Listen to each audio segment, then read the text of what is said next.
Magandang araw po sa inyo lahat. Eto, tinanggal ko na nga yung okra ko. Pati yung puno ng kamatis ko, nakatatlong harvest tayo dyan. Eto namang labanos na to, yan ay sample ko lang po yan. Titignan natin kung maganda ba yung kalalabasan niya. Eto, sa tingin ko maganda naman mga idol. Medyo malaki yan. Ito, inuhukay ko na nga.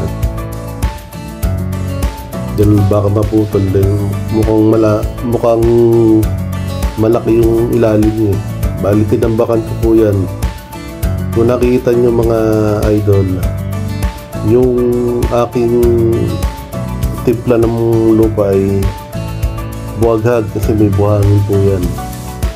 Dahil pag nagtatanim tayo sa container, kailangan natin lagyan ng buhangin, ipa, rice hull, cooling, para maging bogag yung ating lupa, tsaka cow manure o kaya kung ano nung organic na pwede nating ilagay. Dahil pagka puro lupa lang mga idol, hindi lalaki ng ganyan yan, dahil magiging siksik lang ang lupa katagalan. Ito na nga, nabuhon ko na. Medyo malaki rin siya.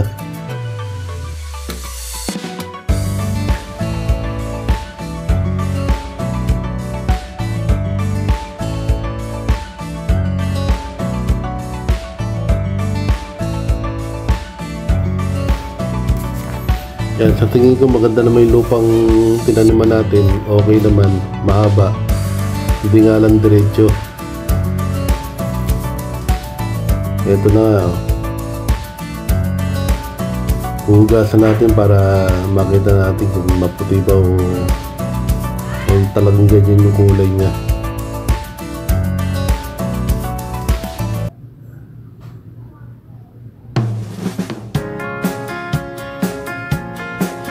Ayan, medyo pumuputi. Ayan, meron tayo panaw sa sinigang na baboy o kaya sinigang na hipon.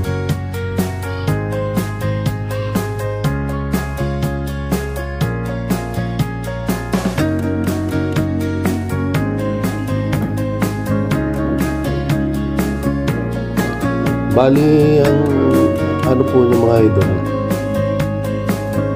8 buto yan.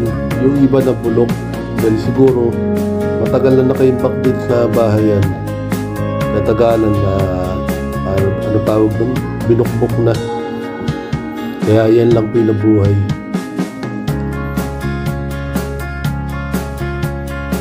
Ang puti rin pala, oh. Alam mo nyo mga idol, nagtry akong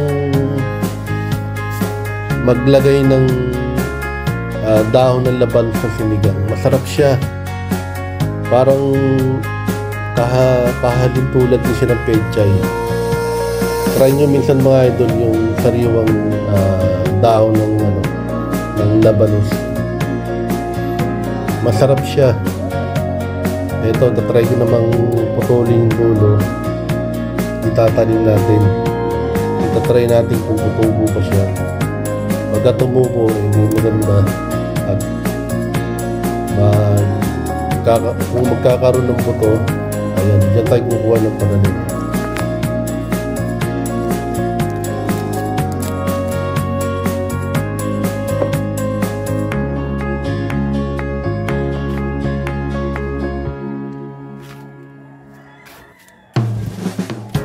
Ito, tara idol, na tanim lang natin to.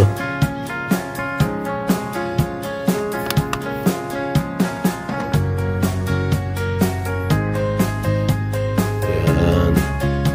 Maraming salamat po sa panonood nyo. Bye bye. Merry Christmas po sa inyo lahat.